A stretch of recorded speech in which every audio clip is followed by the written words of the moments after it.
Welcome dear students. आज हम isotopes की बात करेंगे। Isotopes atoms of the same element हैं which differ in number of neutrons. तो एक ही एलिमेंट है, एक ही आंसर है और उसकी डिफरेंट कैटेगराइजेशंस हैं on the basis of number of neutrons.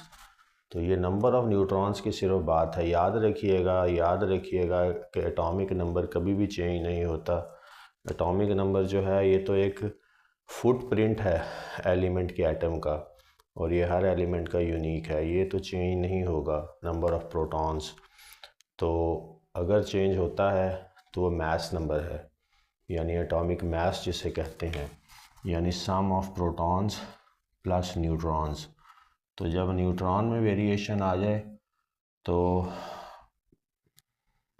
फिर याद रखिएगा कि एटॉमिक मास भी चेंज हो जाएगा या मास नंबर चेंज हो जाएगा, क्योंकि जो किसी भी एलिमेंट का एटम है उसका जो एटॉमिक मास है वो इन्हीं दो सब एटॉमिक पार्टिकल्स पे डिपेंड करता है, प्रोटॉन्स पे और न्यूट्रॉन्स पे।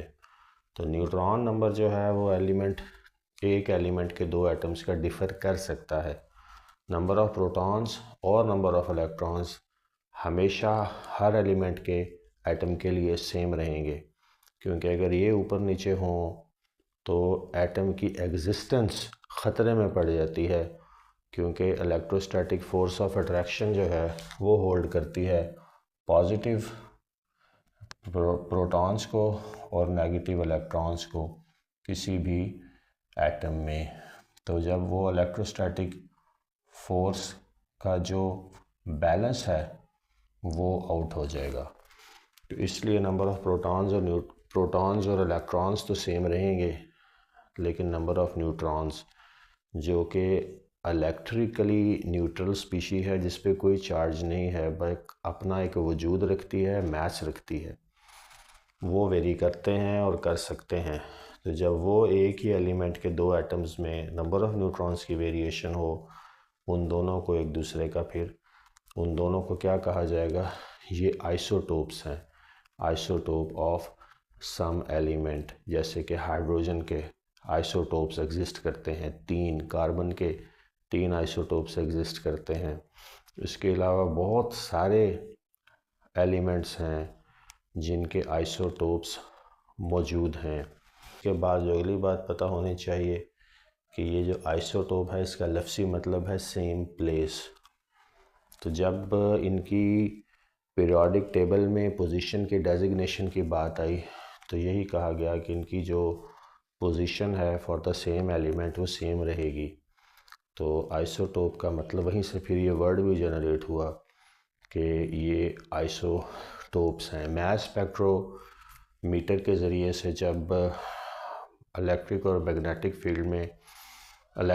मैग्नेटिक फील्ड्स स्टडी की गई वेरियस एलिमेंट के एटम्स की, तो वहाँ पे फिर हमें डिफरेंट मैसेस के जो हैं वो एटम्स मिले जो रिकॉर्ड हुए। तो वहाँ ये पता लगा कि एक ही जो एलिमेंट है उसके एटम्स की 2 से 3 डिफ्लेक्शंस हैं, रिकॉर्डिंग्स हैं। तो फिर जो है ये बात वहाँ से निकली कि ये न्यूट्रॉन नंबर की वेरिएशन की वजह से एक ही एलिमेंट के डिफरेंट एटम्स एग्जिस्ट करते हैं और उनके मैसेज भी डिफरेंट हैं। तो ये याद रखिएगा कि बहुत ज़्यादा केमिकल प्रॉपर्टीज़ पे तो बाज़ाब्ता तौर पर आइसोटोप्स की वजह से फ़र्क नहीं पड़ता, लेकिन रेडियो एक्टिविटी और जो अल्फ़ा बीटा और गामा रेस की जनरेशन है और रेडियो एक्टिव जो करैक्टरिस्टिक है वो बहुत ज़्यादा इम्पैक्ट होता है इन आइसोटोप्स की वजह से। डियर स्टूडेंट्स, मैंने अभी रेडियो एक्टिव की बात की है, रेडियो एक्टिविटी की। Radio activity means release of high energy rays alpha beta and gamma rays. ये वाली रेज जो हैं इनकी एमिशन जब भी कोई आइसोटोप जो है उसका एटम डिसइंटीग्रेट किया जाता है, करवाया जाता है, या नेचर में खुद ब खुद हो जाए, तो फिर वो हाई एनर्जी और हाईली पेनिट्रेटिंग रेज की जनरेट उससे होती हैं, जिनको हम कम्यूटेटिवली रेडियो एक्टिव रेज कहते हैं। रेडियो वेव्स और highly active, highly volatile with high penetration power. So the point is कि आइसोटोप्स का जो कोर है और इसको स्टडी करने की सबसे अहम वजह भी इनकी रेडियो एक्टिविटी है। मैंने आपको बताया है जब भी आप एटम को डिसइंटीग्रेट करेंगे आइसोटोप के, तो फिर जो है वो जो न्यूट्रॉन नंबर्स में वेरी करते हैं उनकी रेडियो एक्टिविटी के करैक्टरिस्टिक्स उनमें आ जाते हैं और फिर उनको ब्रेकअप करवा के उनसे एनर्जी रिलीज़ कराई जाती है। यूरेनियम 235 की मिसाल जहन में रखिएगा। यूरेनियम का लफ्ज़ जो है वो आजकल न्यूक्लियर पावर एमिशन के कॉन्टेक्स्ट में बहुत वैलिड है और यूरेनियम के कई आइसोटोप्स हैं जिनमें से दो के नाम मैं लिख देता हूँ, यूरेनियम 235 और यूरेनियम 238। ये 235 और 238 न्यूट्रॉन नंबर की वेरिएशन की वजह से है, ये मास नंबर है। तो पॉइंट इज़ कि हम रेडियो एक्टिव डिके यूरेनियम का खुद न्यूक्लियर फिजन में चेन रिएक्शंस करवाते जाते हैं और एक चेन रिएक्शन डेवलप होता है जिससे हम फिर एनर्जी जो रिलीज़ होती है रेडियो एक्टिव डिके के रिज़ल्ट में उसको फिर अपनी मर्ज़ी के मकासद के लिए इस्तेमाल करते हैं। रेडियो एक्टिव डिके की बात आएगी डियर स्टूडेंट्स तो हाफ़ लाइफ की भी बात आएगी। हाफ़ लाइफ की टर्म का मतलब ये है कि कितना है उसकी जो आइसोटोप है उसकी एग्जिस्टेंस कितनी है, क्या वो जल्दी डिसइंटीग्रेट हो जाता है रेडियो एक्टिव रेज में या लॉन्ग टर्म सस्टेनेबिलिटी है। तो अगर तो वो जल्दी डिके हो जाता है तो वो अनस्टेबल आइसोटोप कहलाएगा और अगर जल्दी डिसइंटीग्रेट नहीं होता तो वो स्टेबल आइसोटोप कहलाएगा। तो इस बिना पर आइसोटोप की रेडियो एक्टिविटी के कॉन्टेक्स्ट में यानी उनकी डिसइंटीग्रेशन के कॉन्टेक्स्ट में, बल्कि ये टर्म ज़्यादा अहम है, डिसइंटीग्रेशन ब्रेकअप के कॉन्टेक्स्ट में ये दो वैलिड चीज़ें हैं जो हमें पता होनी चाहिए। हाफ़ लाइफ जो है वो किसी भी आइसोटोप का या किसी भी पार्ट ऑफ द मैटर का के हाफ ऑफ द कंपोनेंट को का ब्रेकअप है। तो हाफ ऑफ द आइसोटोप का, इस केस में आइसोटोप में लिख रहा हूँ कोई भी मैटर जो ब्रेकअप या डिसइंटीग्रेट होने की सलाहियत रखे, तो जो उसका आधा मादा है half of the part of the matter of that respective isotope, उसकी डिसइंटीग्रेशन को हाफ लाइफ कहते हैं उसकी, कि वो कितना अरसा लेता है डिसइंटीग्रेट होने में। तो जितनी ज़्यादा हाफ लाइफ होगी, सस्टेन करने की सलाहियत होगी अपने आप को, ब्रेक डिसइंटीग्रेट ना होने की सलाहियत, तो वो स्टेबिलिटी की तरफ एक इंडिकेशन है। और अगर वो ब्रेकअप जल्दी कर जाए तो वो अनस्टेबल है। अब हम स्टेबल और अनस्टेबल को फिर यूज़ करते हैं अपनी मर्ज़ी के मुवाफिक पुराने फॉसिल रिकॉर्ड की लाइफ का पता करने के लिए कि वो कितना पुराना है, क्योंकि बाज़ आइसोटोप्स की जो नेचर में एग्जिस्टेंस है वो ओवर मिलियंस ऑफ ईयर्स है। जैसे कि कार्बन 14 का आइसोटोप जो है उसकी बहुत ज़्यादा है, 5000 ईयर्स के अराउंड उसकी जो है वो हाफ़ लाइफ है।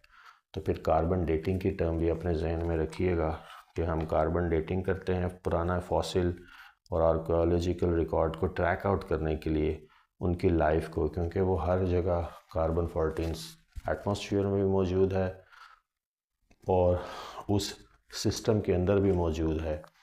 क्योंकि कार्बन डाइऑक्साइड की एब्जॉर्प्शन हमें पता है कि कंटिन्यूसली लिविंग ऑर्गेनिजम्स करते रहते हैं, तो फिर ये हमारे सिस्टम का हिस्सा ये बनता जाता है ये मादा, और फिर over a period of time उस मादे की जो है सिस्टम में सराउंडिंग्स में कितनी उसकी कंटेंट मौजूद है और उस रिस्पेक्टिव फॉसिल में कितना कंटेंट मौजूद है, इस रेशो को स्टडी करने से ट्रैक कर ली जाती है लाइफ उस रिस्पेक्टिव फॉसिल की भी और इसके अलावा आर्कियोलॉजिकल साइट्स की भी, क्योंकि एमिशंस और एब्जॉर्प्शन का सिस्टम जो है वो नॉन लिविंग में भी कंटिन्यूसली जारी है। डियर स्टूडेंट्स, उम्मीद है कि ये बात आपको समझ आई होगी। मैं एक दो चीज़ें पढ़ देता हूँ। Rate at which radio active isotope decays is called half life. Half of rate at which half of radioactive isotopes decay. Rate at which half of the radioactive isotope decay is called half-life. Carbon-14 has half-life of 5700 years and it helps tracking fossil record and in determining ages. मैंने half life की definition लिखी है, rate at which half of the radioactive isotope decays is called half-life of that respective isotope. Carbon has 3 isotopes existing in nature: carbon 12, carbon 13 and carbon 14. The proton number remains the same. In this case there are 6 protons and 6 neutrons. In this second case there are 6 protons and 7 neutrons, and in a third case there are 6 protons and 8 neutrons. So neutron number की variation की वजह से carbon के 3 isotopes हैं. अब यहाँ relative abundance की बात करें तो एबंडेंस वेरी करती है हर आइसोटोप की नेचर में. ये आइसोटोप्स खुद भी बनाए जा सकते हैं और इनको नेचुरल एग्जिस्टेंस भी इनकी मौजूद होती है. कुछ बनाए भी जा सकते हैं, कुछ नहीं भी बनाए जा सकते. ये बहुत लंबी तफसील है.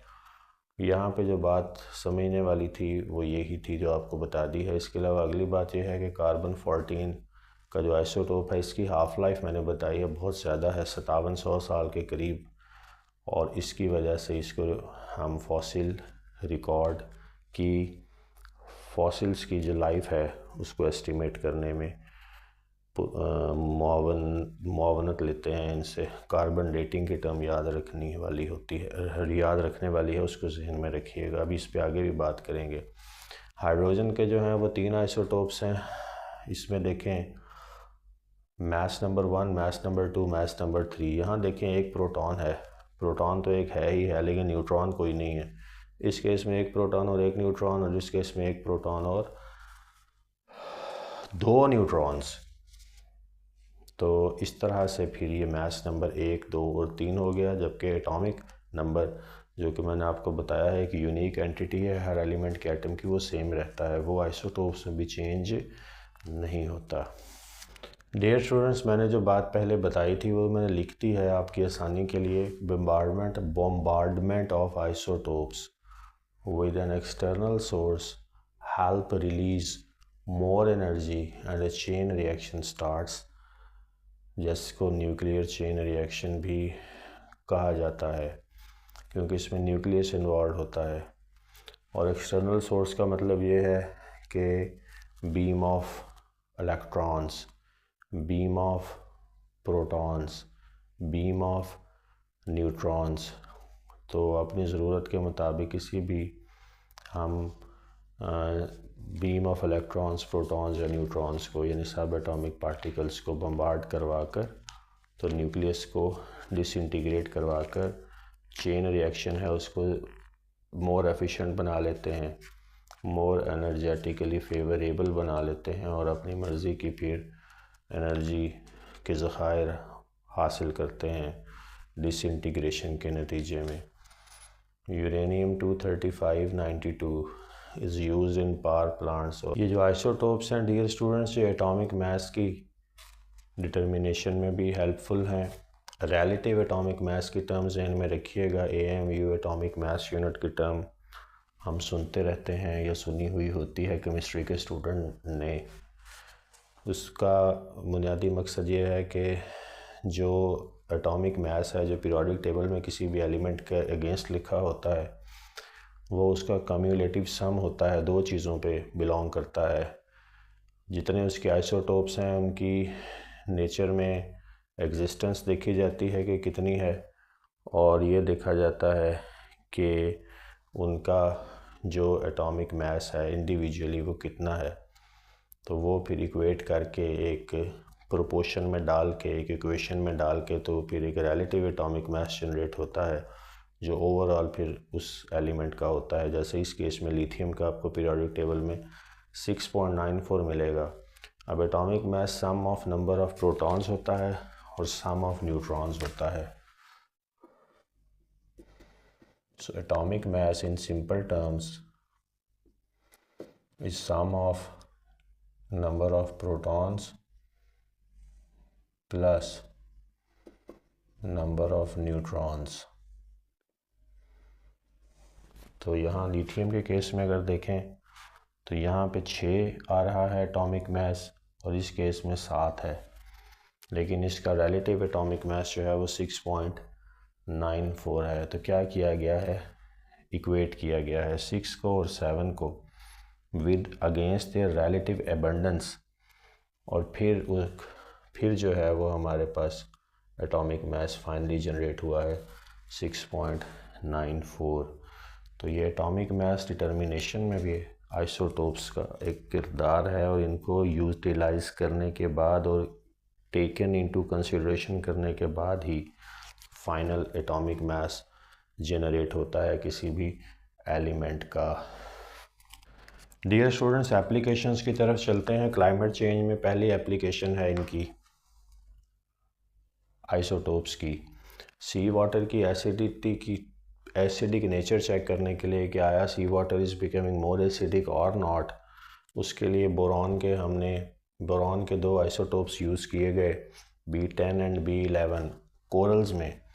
कोरल्स आपको पता है कि ख़ास किस्म की sea water marine aquatic life है, ख़ास किस्म के प्लांट्स हैं या फाइटोप्लैंक्टन्स कह सकते हैं उनको। बहरहाल इनकी लाइफ बहुत ज़्यादा है। तो इनका एक्सोस्केलेटन कैल्केरियस होता है, उसमें ये बोरॉन 12 और 11 की डेपोजिशन को चेक किया गया कि कितनी है रिलेटिव टू सराउंडिंग्स, और उसके नतीजे में फिर pH of the sea water finally पता लगी कि लंबा प्रोसेस है, मैंने सिर्फ ब्रीफली बताया है। ये पता लगा वक्त के साथ कि sea water is becoming more acidic. अब ये बोरिक एसिड है, ये मैंने उसकी डाइसोसिएशन लिखी है। बोरेट आयंस में एसिड है तो प्रोटॉन्स में भी टूटेगा। तो ये चेक किया गया रिलेटिव एबंडेंस कि बोरिक एसिड की कितनी है और उसके अगेंस्ट उसके डाइसोसिएटेड बोरेट आयंस की कितनी है रिलेटिव एबंडेंस कोरल्स के एक्सोस्केलेटन में। तो इसके नतीजे में फिर जो है पैरामीटर्स को डिफ़ाइन करके और सराउंडिंग में जो सी वाटर है उसकी एसिडिटी को इक्वेट किया गया कोरल्स में मौजूद बोरिक एसिड और बोरेट आयंस की प्रेजेंस से रिलेटिव टू द सराउंडिंग्स। तो एक कॉम्प्लेक्स फिनोमिनम है, लेकिन मुख्तसरन इसको आप अगर समझ लें कि अगर एसिड है तो उसकी डाइसोसिएशन है, जितना ज़्यादा एसिड है उतनी ज़्यादा उसकी डाइसोसिएशन है, और वो डाइसोसिएशन की फिर एग्जिस्टेंस है, और फिर सराउंडिंग में जो एसिडिटी है उसका भी कोरल्स में बोरिक एसिड और बोरेट आयंस के डेपोजिशन से ताल्लुक़ है, क्योंकि वो मेरीन लाइफ है। तो ये सारी चीज़ों को आप मिला के देखें तो फिर आप एक सिस्टम जहन में बना सकते हैं कि किस तरह से इस पे काम हुआ होगा। बहरहाल ये क्लाइमेट चेंज में सी वाटर की एसिडिक स्ट्रेंथ मेजर करने में एक इम्पॉर्टेंट संग मील है बोरॉन के 2 आइसोटोप्स। तो वक्त के साथ यही पता लगा लेटेस्ट रिसर्च में कि sea water is becoming more acidic over a period of time. दूसरी एप्लीकेशन ऑक्सीजन की बात है। ऑक्सीजन के आइसोटोप्स को यूज़ करते हुए सी वाटर में O18 और O16, यानी इसमें 8 प्रोटॉन्स एंड 8 न्यूट्रॉन्स हैं, इसमें 8 प्रोटॉन्स एंड 10 न्यूट्रॉन्स हैं। तो ये इनकी रिलेटिव एबंडेंस और रेशो को यूटिलाइज़ करके सी वाटर के बारे में ये बात पता लगी कि sea water is becoming warming over a period of time. दूसरी application dear students radiometric dating की है। इसमें एक अनस्टेबल आइसोटोप यानी कि जो जल्दी डिसइंटीग्रेट हो जाता है उसको यूज़ किया जाता है, जैसे यूरेनियम का 235 आइसोटोप है। इससे एज पता लग जाती है सर्टेन मटेरियल्स की, मुख्तलिफ़ किस्म के मटेरियल्स की। इसमें जो है रेशो यूज़ की जाती है पेरेंट की और डॉटर आइसोटोप की। जल्दी अनस्टेबल है तो जल्दी डिसइंटीग्रेट होगा इसका न्यूक्लियस, और जब जल्दी डिसइंटीग्रेट जिस चीज़ में होगा वो चीज़ हमारी मदद करेगी लाइफ को डिटरमिन करने में उस सर्टेन मटेरियल की जो पुराना है। लेड 207 यूरेनियम का जो न्यूक्लियस है, ये जब डिसइंटीग्रेट होता है तो एक जो बाई प्रोडक्ट है या इसका डॉटर आइसोटोप है कहना चाहिए, वो लेड 207 है। इसकी half life dear student 700 million years के करीब है। इसे फिर यूटिलाइज़ किया जाता है, यानी अनस्टेबल आइसोटोप की डिसइंटीग्रेशन जो है वो हमें कोई ऐसा आइसोटोप जनरेट कर देती है जिससे हम फिर पहुंच जाते हैं उस सर्टेन मटेरियल की एज तक।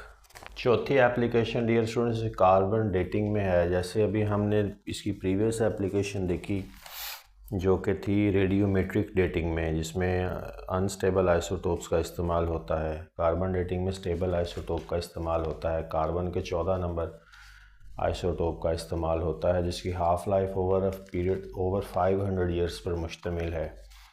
और ये कॉस्मॉस में अपर एटमॉस्फेयर में डिके होता रहता है। किस में? नाइट्रोजन 14 में और एंटी न्यूट्रिनोज में। ये भी आइसोटोप है और ये एक सब एटॉमिक पार्टिकल है। ये रिएक्शन जारी रहता है। It's a reversible process. जिस तरह से कार्बन 14 टूट रही है रिस्पेक्टिव अपने इंग्रेडिएंट्स में, यानी नाइट्रोजन का 14 आइसोटोप और एंटी न्यूट्रिनोज में, ऐसे ही ये दोनों जो प्रोडक्ट्स हैं of disintegration of carbon 14 nucleus, ये वापस भी मिलकर कार्बन 14 जनरेट कर रही हैं। तो ये रिएक्शन एक क्योंकि कंटिन्यूस प्रोसेस में फॉरवर्ड और रिवर्स चल रहा है, तो फिर ये जो रिलेटिव एबंडेंस है कार्बन 14 की वो यूज़ करते हैं हम ट्रैक करने के लिए life of the fossils specifically, और even life of the archaeological sites. Because carbon जो है ये एक लाजमा है हमारे जिस्म का भी, लिविंग सिस्टम का भी और नॉन लिविंग सिस्टम का भी। तो कार्बन एमिशंस का लफ्ज़ हम मुख्तलिफ़ कॉन्टेक्स्ट में सुनते रहते हैं। तो पॉइंट ये है कि क्योंकि इसकी लाइफ बहुत ज़्यादा है तो फिर इसकी रिलेटिव एबंडेंस को यूज़ करते हुए हम उस फॉसिल की लाइफ तक भी पहुंच जाते हैं। Relative abundance with respect to presence of carbon 14 in that species जिसका लाइफ ट्रैक करनी है, और सराउंडिंग में उसकी रिलेटिव एबंडेंस की रेशो का कंपैरिजन हमें फाइनली रिज़ल्ट जनरेट करके देता है।